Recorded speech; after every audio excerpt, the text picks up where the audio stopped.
We're in Clare College, Cambridge, for episode 3 of season 2 of Travels Through Time, the podcast made in partnership with History Today, the world's leading serious history magazine.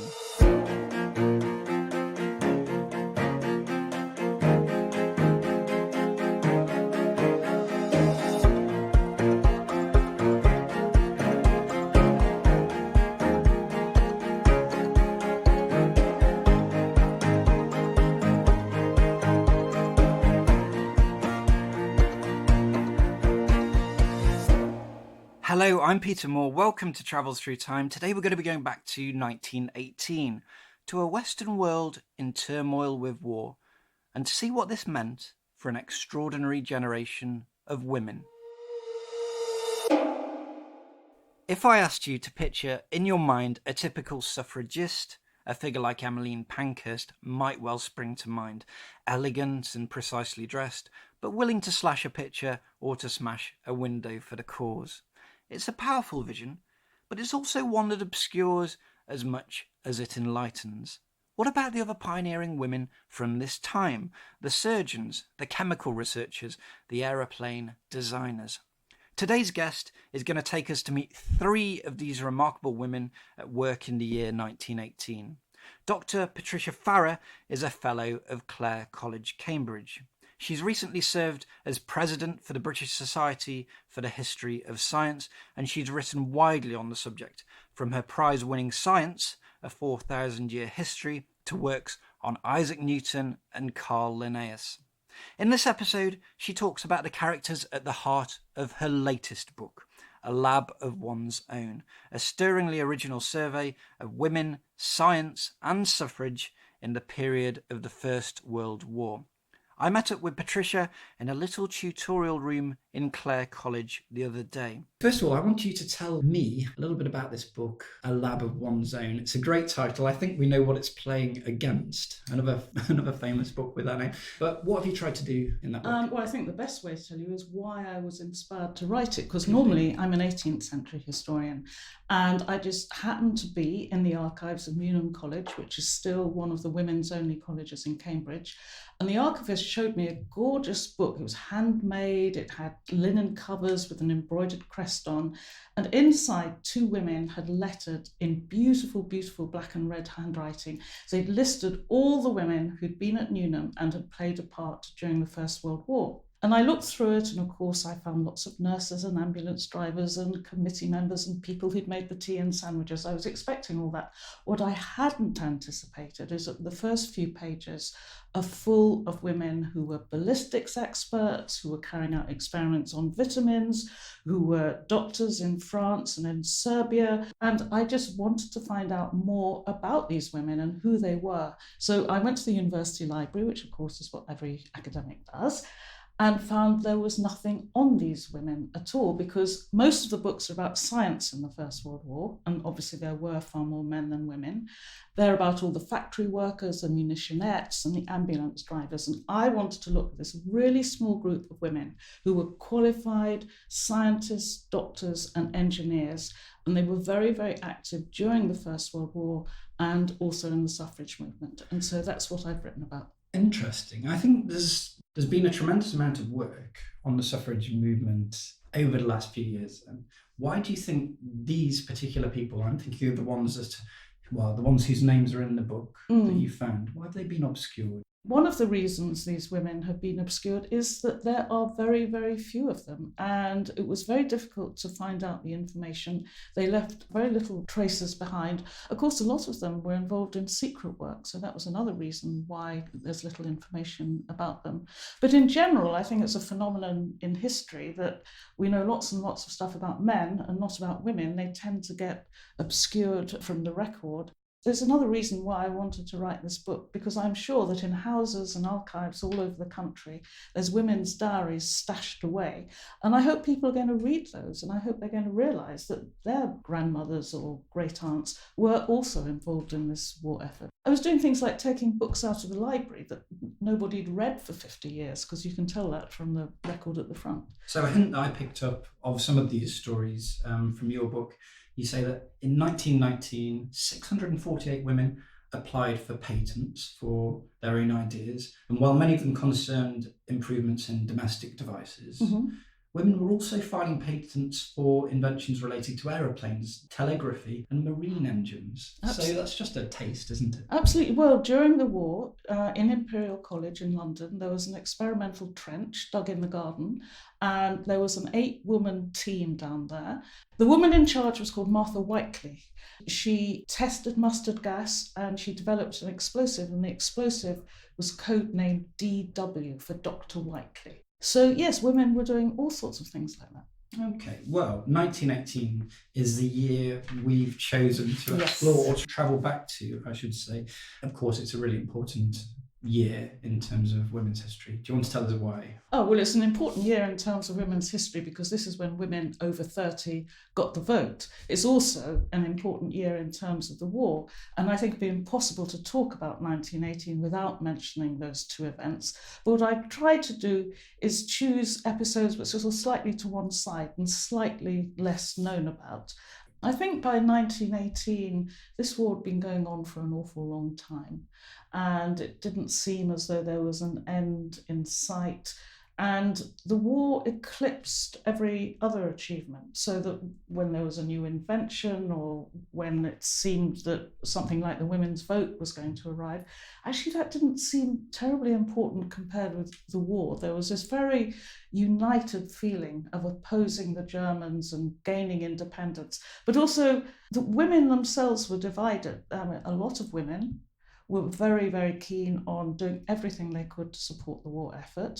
And the suffrage activity more or less stopped during the war because these women wanted to fight for their nation. But there was another substantial group of women who were very keen on getting the vote, but they were also pacifists, and they thought that it was in women's nature to be peaceful, and they were determined not to engage in any patriotic activity that involved warfare against other countries. So there were a lot of divisions, even amongst the suffragists. They had different tactics, different feelings about the way forward. But what I suppose coloured the whole mood was what Wade Davis has called the long hallucination of the war, which induced a universal torpor and melancholy, a sense of isolation, a loss of centre, a restless desire to move. But for all the women who were doctors and lawyers and civil servants, they had to work for their living, and they were getting paid 2/3 what men were getting paid for doing the same job.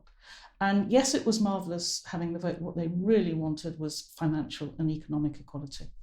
Well, that's, I think, got us poised perfectly. So we're going to go and have a look at 1918 through these 3 different scenes. And the first one you've chosen happens on the 10th of January, 1918, the House of Lords of Westminster. What's happening? Right, I want you to imagine you're in a small committee room in the House of Lords. You're there with a group of other women, because of course as women, you can't go into the House of Lords itself. And it's the 3rd day of the debate about the Representation of the People Bill, giving more men and more women the vote. So you're sitting there, it's just after lunch on the 3rd day of the debate, and a policeman pops his head round the door and he says, "Well, ladies, it's Lord Curzon coming up now." And the women look at each other and they're absolutely terrified because they know that this is the peak of the debate. Lord Curzon, former Viceroy of India, was the leader of the House of Commons, but he was also the president of the Anti-Suffrage League. So what he said was going to be really important. And he amazed everybody. He stood up in the House of Lords and he came out with all the standard stuff about women are absolutely hopeless and we shouldn't give them the vote, all that stuff. And then, to his credit, he said, well, in the House of Commons, there was a majority of 350 to get this bill through. And he said, we're the House of Lords and I don't think we should go against the House of Commons. And he himself abstained, but there was quite a substantial majority in the House of Lords. And I think, considering all the debates we're going through at the moment about parliamentary democracy, this seems to be quite an interesting example of Lord Curzon telling the country what to do, but it was something that he personally did not believe in and that he thought was wrong. So I suppose to clarify, I suppose it's just the moment when these people watching on realise that this is going to become law, this is going to pass through the houses, or do you think? Obviously, the bill had already been in the House of Commons the previous June. And then in the House of Commons, it was rebuilt after the fire in the 1840s, and there was a ladies' gallery upstairs, and there were loads of women crammed into that gallery. But what they really objected to was that there was a grill, and so when they couldn't really see through it properly, and it was very hot and stuffy, and they were sort of like animals caged behind this grill. And later on, they put in a petition to get rid of this grill. They were very, very clever about it, because what they did was that they approached all the wives of the MPs, and they got something like 264, I think it was, 264 wives signed the petition to remove the grill. And when it was the day of the vote, these MPs, they all came down to breakfast at home, and their wives had left this signed petition next to their breakfast plate. So the message was pretty clear that if you want more breakfast, you better vote to get rid of this grill. Wow, this is a clever way of operating, I think. And it went through and the grill was removed. But then, that day in June, a lot of the suffrage women had been up behind the grill, getting all hot and sticky, but they had seen the House of Commons vote with a majority of 350 for it to go through. So they knew it was just a question of time, but they were worried that the House of Lords might delay it further, but they didn't.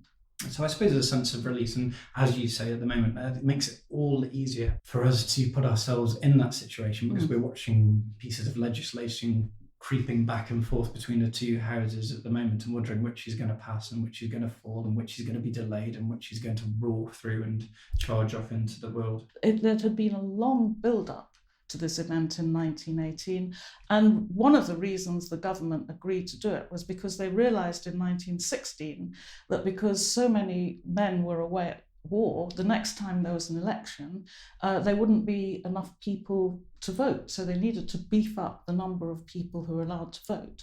But they only allowed women over 30 to vote because they thought they were more likely to vote in a sort of very conservative establishment sort of way. They didn't want any of these young, independent women who'd been in the factories. They didn't want them to get the vote. Okay, so if we're in this committee room and Yes. watching on, you say it's crammed full of women who are watching this. Well, they're not watching, spectacle. they're not allowed to watch. That's why they're in a Also, they're separate hearing, so committee room. They're not No, looking that's why over. the policeman came in to tell them Lord Curzon is on now. Yeah. So they had to sit there and wait until someone came back to tell them what the vote had been. Which figures would be in that room on that day at that time? Well, one of the women that I'm particularly interested in is a woman called Ray Strachey. And I'm interested in her because she was a mathematician. She's got a degree in maths from Cambridge. She then studied engineering at Oxford. I'm also very interested in her. She was a leading suffrage campaigner. But one thing which strikes me as extraordinary is that there is such an industry in the Bloomsbury set. And this woman, Ray Costello, her name was, and her sister Karen. Ray Costello married one of the Stracheys, and her sister Karen married one of the Stephens. So these two sisters are right at the centre of the two major families of the Bloomsbury set, the Stracheys and the Stephens, and yet virtually nothing is ever heard of them. But she was right at the centre of that. She even lived in Bloomsbury Square. And you're reminding me, of course, in the book of Dorothy Parker's famous saying, what is it? The Bloomsbury set lived in squares, painted in circles, and loved in triangles. Well, yeah. she and her husband certainly lived in triangles. So if you get, of course, Strachey might be a name that's familiar to people from Lytton Strachey. So she married Lytton Strachey's younger brother, okay, Oliver. So let's go and spend a bit of time with her, because she sounds like a fascinating character. So she's very well educated. How involved in the suffrage movement is she? Oh, she was absolutely central to it. She more or less ran the NUWSS, the largest women's union. There's marvellous quotations from her about how she was in and out of parliamentary committee meetings the whole time. She was an excellent committee woman, and she was sort of wheeling and dealing with Philippa Strachey. The two of them together really made sure that this bill got through. And the minute the war was declared in 1914, the union set up an employment bureau in Victoria Street, and she was very active there. And what they did was find jobs for women. And they looked after the Belgian refugees. And then she set up, for example, a welding school so that women could learn to be professional welders and they could replace the men, but do it in a very professional, skilled way. They weren't just amateurs, they knew how to do it properly. She was also very involved in trade union activity because the unions were male and they were quite often very opposed to the women coming in and taking over their jobs in the factories during the war. And there were lots of debates about whether the women should be paid the same as the men. And then in the factories, they introduced new machinery because for the very heavy physical work, that was impossible for the women to do. So they brought in new machinery. But then, of course, after the war, the factory owners expected the men to meet the same higher production rates that the women had met. So there was lots and lots of debates about that. So the suffragists and the trade unions were constantly at loggerheads because the trade unions were supporting their members' rights and the women were against them. Ray Strachey, the thing you mentioned before, and what I read about in the book that really fascinated me was her connection with Virginia Woolf, who really is a towering figure in 20th century modern literature. Most people will be familiar with her. Lots of people will have read her work. I think you make the point at one part of your book that at this point, or maybe a few years later at least, Ray Strachey had probably the bigger reputation of the two. She was a well-published writer in her own right. A Room of One's Own came out in 1929, I believe, and nobody had really heard of Virginia Woolf then, but everybody knew Ray Strachey because as she'd stood to be an MP, she was a leading suffragist, she went everywhere giving talks, she'd published loads and loads of books, and her book called The Cause, for about the next 50 years, it was the major history of the women's suffrage movement going back to the Victorian era. It was a comprehensive history. She was very well known. She and Virginia Woolf did not get on very well. They'd known each other since they were teenagers. And she went to stay with Virginia Stephen, as she was then. So you've got Ray Costello and Virginia Stephen. And Ray Costello wrote back to her mother and said, these Bloomsbury people, Virginia's friends, they're terribly strange. They keep barking like dogs and racing around on the sofa, and they don't really seem to do very much. So, but from her perspective, Virginia thought Ray was quite big and clumsy, and she accused her of not being interested in clothes, which she wasn't. She was deliberately unfashionable because she thought there were more important things to be getting on with. Yeah, you got a picture right at the beginning of your book of her in the cricket team, have you not? Oh, yes, at Newnham. This is at Newnham, and like before the war, and she was wearing. She was Newnham at Newnham about 1909, something like that.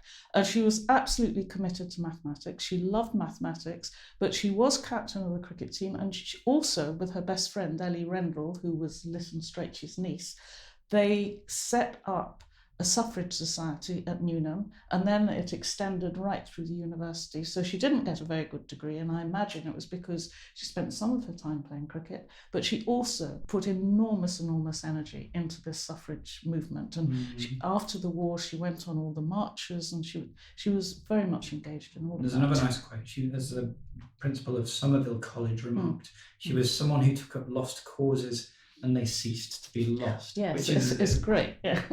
It's a nice way of putting it. Can we just talk about her as a mathematician for a moment? Yes. Because we've looked here at her in this room and she's central to the politics of the time. But that's almost just one thing she was doing. The mathematics was something she was extraordinarily serious about as well. Her aunt was president of Bryn Mawr University in America. And she wrote to her aunt several letters and also entries in her diary from when she was a little girl about how beautiful mathematics is. And I think she liked to sort of lose herself in that sort of abstract world where everything fits together nicely. And by the time just before finals, she was writing to her aunt saying, I still absolutely love maths. I just don't think I'm very good at it. Okay, let's leave January, or the 10th of January in the House of Lords behind, and go on to the second scene, which is a few months later, the 26th of March. So Mad March hares are running round the fields of Britain at this time, I imagine. What's going on the 26th of March that you would like to go back and see? And we'll talk about it in a minute. Well, the 26th of March 1918, inside the military hospital at Hampstead in London, there's a man, aged 39, who's just come back from the war and he broke his ankle. So he's in the hospital and he is visited by a woman called Mary Stopes. And at this stage, the main attachment between them is financial. He was a very wealthy man called Humphrey Roe, and he had invested in a book by Mary Stopes called Married Love, which she'd written 5 years earlier. Nobody would publish it because it was so scandalous. He financed the publication, and it came out on that day, the 26th of March. So this the is same the date day. of publication. The date of publication, and he unexpectedly comes back with a broken ankle. She hadn't expected to see him, so she goes round to see him in the hospital, and they start talking about it, and then within a few days, she has decided that she's very keen on this man, and she starts moving in on him. And there's one slight inconvenience, is that he is already engaged to somebody else. So then she embarked on a campaign to get rid of the other woman. And then by the end of May, so it's only a couple of months later, they got married secretly. Quite a story and quite a book at the centre of the story. Well, the whole point of Married Love, it's an educational book. It's written in very romantic, flowery language. It's actually not very specific about physical details, but the level of general ignorance about women's bodies, both anatomically and physiologically, was absolutely enormous at that stage. And she wanted to reduce the levels of ignorance. The first sentence gives the flavour of the book: every heart desires its mate. And she had this beautifully flowery euphemism for what happens during marriage. One of the many strange things about this book is that when she wrote it, she was actually a virgin by her own testimony. She'd already been married to somebody else, and she'd filed for the divorce on the grounds of non-consummation. And then the night that she married Humphrey Roe secretly, she wrote to another man and said, the marriage has been consummated. I don't think it went very well, because she wrote after that something like, well, I'm sure in future it'll be far more wonderful than it was last night. Well, there's some places we can't go with imagination, but there's... No, but I think it's very interesting. This book that was an overnight bestseller, it sold about, I think, several thousand books in the first couple of weeks.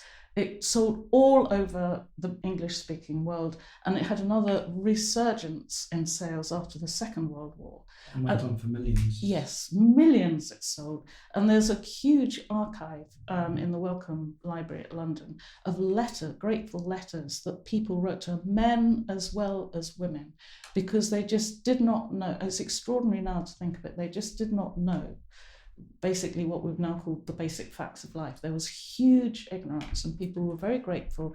A lot of people really disapproved of this book being published, even though it was very non-specific in its details. There's so much for us to analyse here, because we looked at Ray Strachey. He's a fascinating character. Yeah. And Marie Stopes is someone that we really need to look at biographically as well to make sense of her story, I think, because it's a book, well, this book in particular, this is years before the National Health Service, isn't it? Oh yes, that was 1948. But the other interesting thing is about, she wasn't a doctor, she was a paleobotanist. She specialised in fossil plants, and she was a very, very clever woman who got a degree in 2 years instead of 3. And at Manchester University, she was their first female lecturer. And she stayed there for several years. And at the time of the war, when this book came out, she was doing research into coal. And she'd spent 1.5 years in Japan on a research fellowship. I mean, she was becoming a very eminent scientist. She was already very well known. Well, and her story, though, it's a changing picture, isn't it? Because I've spent time looking at science in the 19th century over the years, and it's really striking when you do that, how it's very male. And if there's a mention at all, I'm thinking of people like John Tyndall or James Glacier, these kind of people. If they mention their wife at all, it's one, very rare. 2, it usually comes at the very end of a report, and thank you to my wife for tidying up afterwards or something like this. So they're very obscured, even though they were very active sometimes. Then you've got this amazing photograph of Marie Stopes when she's right in the centre of the picture. And if you're going to have one picture for a lab of one's own, that's almost the one that I thought. Oh yes, and she's got a great flask behind her. She almost seems in the centre, and she, on the title page, she lists all of her qualifications, and she has endorsements from other scientists. So she's presenting herself maybe it's someone who's a lucid writer and willing to tackle maybe slightly taboo subjects, but she's doing it from a position of authority. Absolutely. And she also did include graphs showing sort of female cycles, which was something that people were completely ignorant of. So she did give it a sort of scientific aura. She actually got quite a lot of it wrong, and when she didn't know, that's why I think it is relevant that she basically didn't know what she was talking about. But there's also the story of why she was inspired to write it. When she was at university, she was talking to a young medical student, a young woman, and this woman had been in a clinic and a woman had come in with a baby who was obviously dying. And she said to the doctor, look, this is the third of my babies that's died. Do you think something's wrong with my husband? And this doctor said, oh, of course not, absolutely right. Oh, fine, off you go and have more babies. And the student was struck because she could see very clearly that this baby had been born with syphilis. So the man, well, one assumes the husband, had syphilis, and this was sort of being covered over. So Marie Stopes, what she wanted to do was get rid of that ignorance. And she felt that less educated people, poorer people, should have the same access to knowledge that she did as an educated, well-off woman. So it was a very egalitarian incentive. Yeah, she's identified something really important there. And of course, it was a taboo subject. Well, you've got even the if you were a numbers doctor. here. So 17,000 copies were bought in its first year. By 1955, well over 1 million copies had been printed. I'm sure maybe the title, which is eye-catching and probably quite risque at the time. Absolutely. There was several newspapers who refused to advertise books like that because they were just so scandalous.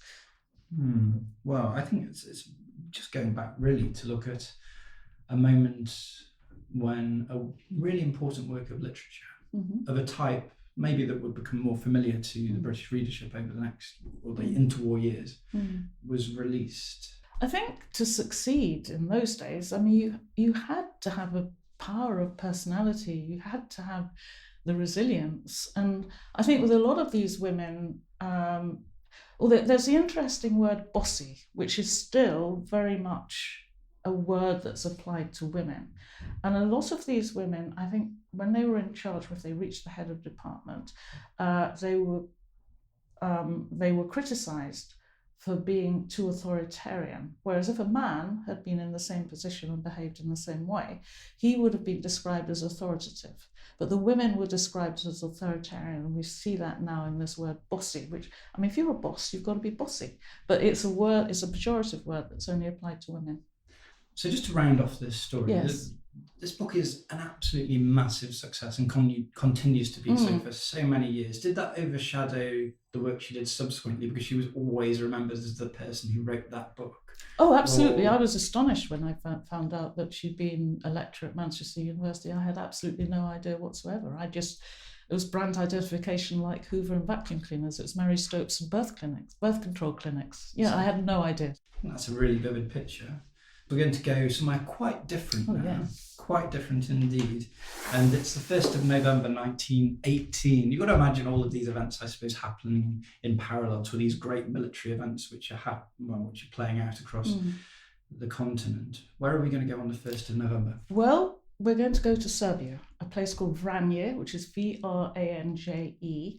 And one thing that's really striking during the commemorations we've had recently in this country of the First World War from 2014 to 18, almost every event focused on the Western Front in France. And we heard everything about that. What we heard very, very, very little about was the Italian front and also the Eastern Front, which was very long and went through Serbia and up through Bulgaria and up through Russia. And there were huge numbers of our soldiers there. And in addition, there were a lot of women who were doctors and nurses and medical practitioners, and they were on this Eastern Front throughout the war and also afterwards, enduring absolutely appalling conditions. And they are remembered in those countries, in Serbia particularly, but they're not remembered over here.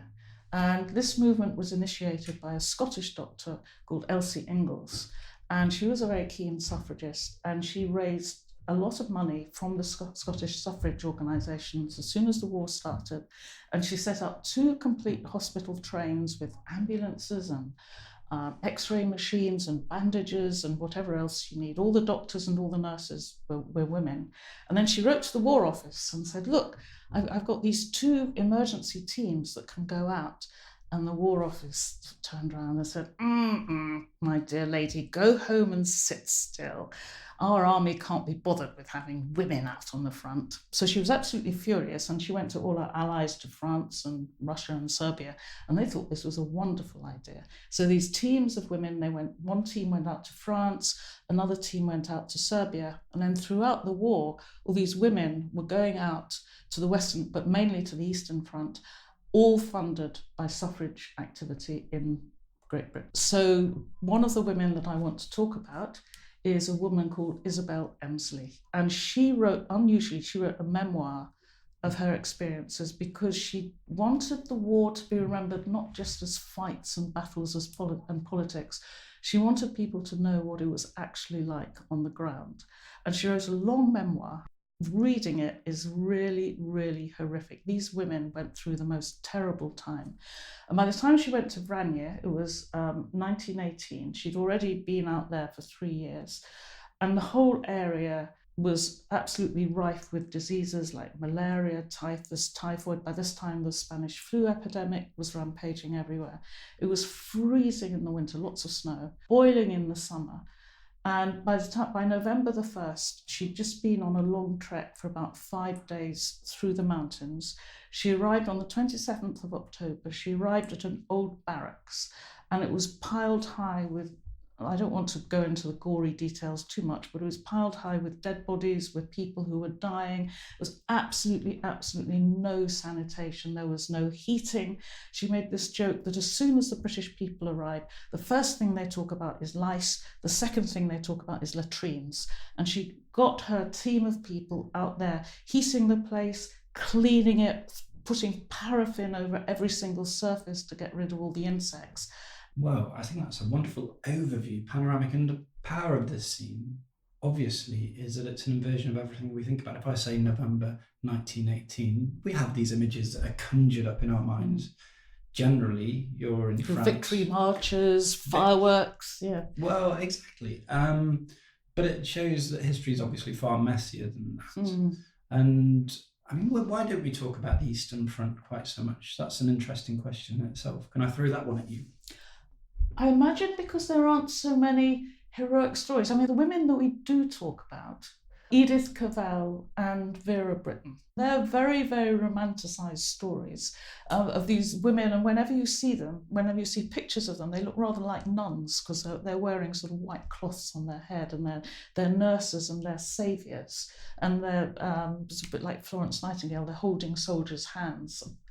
Whereas this woman all these women who were out there were incredibly feisty and independent. She was doing surgery. Surgery was a male speciality. When she came back to England after the war, she'd had 4 years of really, really detailed surgery on all sorts of different parts of people's bodies.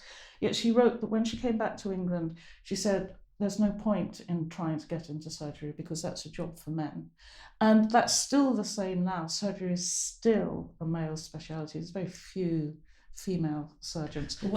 She doesn't fit the stereotype. But what you're describing now seems to fit almost with something we were discussing a little while before, which is this change in circumstances during the war is allowing women into spaces which they were prohibited from before. And I know if you go back and read Isabel's story, she wasn't a surgeon when she worked in a mental hospital. She wasn't allowed to be a surgeon. But she had this kind of latent ambition, I suppose, to work in surgery. Only in 1916 was she allowed to join and to go and then to start practicing. So is my question to you, is that the power and the attraction of this to you, to see someone fulfilling really an ambition of theirs? Yes, and she loved it. I mean, she wrote back to her mother, look, I'm only 30 and I'm in charge of this whole hospital and I've spent the whole day operating and I'm organising everything and I'm getting it done and I absolutely love it.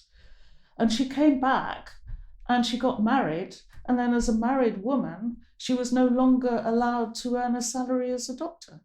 So she did practice medicine. She volunteered, but she couldn't go and work in an ordinary hospital because she got married. And the ridiculous part of that is that the conditions she was working in on the Eastern Front were far worse than anything you would encounter in a peacetime hospital in Great Britain. I mean, you talk about, you've given us a little hint, so I want you just to fill in that gap. She went on in the Second World War to be a doctor once again, a surgeon, or is...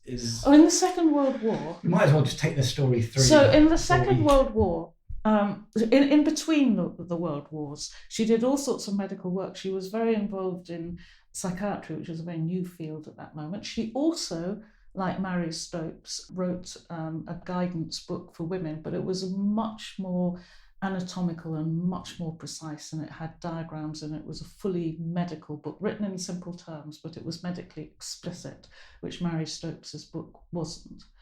And then in the Second World War, her husband was posted to India, and she went out to India with him, and she basically took over the Red Cross in India and did all sorts of good works when she was out there. And a couple of them, they met Mahatma Gandhi, and they had a conversation, and Gandhi looked at her and said how much more important her work was than her husband, because her husband was a soldier, and soldier is just butchery, whereas she as a doctor was helping to cure people. Wow. I mean, how is she remembered today? Is she... She's completely forgotten here. I mean, I imagine you haven't heard of her. In 2014, the anniversary of the First World War, in Serbia, they published a postage stamp which had got a picture of her and her name. The hospital in Vranje, there was a new hospital in the 1970s, that's named after her. A lot of these women who were out in Serbia during this period are regularly remembered there. And we've completely forgotten their existence. And she was marvellous. It's an incredible story. She's a wonderful woman. Wonderful woman. And it's that blend of being supremely practical, confident, get on with things. I know you say she was of a strict Presbyterian background in Edinburgh. Yeah. I don't know whether any of that comes through here, but it's wonderful just to think back and see someone with a skill like hers working in such an extreme environment as that. So we'll leave that one there. Okay. And I think we won't improve on that much more. So at the end of all of these recordings, I asked the same question of all of our guests. If you could bring one tangible object with you back from 1918 to 2019, what would you like? I would like to have Isabel Emsley's diary, and I would like to read, flinching, I would read the terrible time that she went through. And I know how emotive that would be. I was at LSE in the Women's Library, and I was looking in an archive, and I found a small letter. It was scribbled in pencil, and it was written to Ray Strachey, and it was from a woman who was out there in Serbia, describing how they had nothing to eat except hard-boiled eggs and bread, which was all 8 days old, and she only had a little stub of a candle to see by, and she was writing this in pencil because she didn't have anything else, and it was inside an envelope, and the envelope had census stamps all over it. And I wondered how it was that this tiny piece of rough paper with scrawled pencil on it had managed to come back in its envelope with all the census stamps and find its way to LSE. And it was so emotional. So holding it in my hand, I think this woman was out in Serbia when she wrote this letter. It was extraordinary. That's a real example of the magical and the meaningful that we talk about, isn't it? When you get that connection with a person that's through an object like that. Yeah. Brilliant choice. No, it's fine. But what you've done, I suppose, navigated through a year of enormous change and drama, from the familiar to the absolutely obscure, because I suppose we can all imagine the House of Lords, but few of us have thought about the Eastern Front and Serbia in November of that time. So it's been a pleasure. Can we just, before we finish, talk a little bit more generally about the book, because I know it's been splendidly reviewed. Congratulations on that. And I think probably why it's caught the imaginations of people is for its originality. I was reading it and just was startled all the time by my ignorance. Who's this person? Who's that person? Why haven't I heard of this person? Because the stories you're telling are important stories which obviously deserve to be told. A lot of the material was completely new to me because I'm not a historian of that period. I'm a historian of the 18th century, so I just had an average person's knowledge of the beginning of the 20th century. So I suppose some of that sort of sense of discovery and surprise was also fueling me. By looking at history, by studying the past, you can see how it is that you've reached the present. But I think the most gratifying aspect of that, the most important aspect of that, is to use that knowledge to try to improve the future. One problem they didn't have, which modern women didn't have, is the ones who were rich anyway had nurses to look after the babies. Because one of the biggest problems affecting modern women in science is looking after the children. And the universities and the industries all say they provide childcare, but it's incredibly expensive and very restrictive. It sort of stops at 3:00 in the afternoon. It's absolutely useless. Whereas all these women, they could afford to have 2 or 3 live-in nannies, so the children weren't a problem. But for those who were wealthy, and by definition most of them were, that was one thing that was better. Well, I'm going to end with 2 things that you mentioned in the book. The first is an epigraph, which I can't help but mention because I loved it so much, and it's by Elbert Hubbard. You know, this one, you say, he picked up the lemons that fate had sent him and started a lemonade stand. Yes, and that's what these women. That's what they were doing, isn't Yeah. it? And then there's a quote of yours which I think just sets out what you're doing in the book perfectly.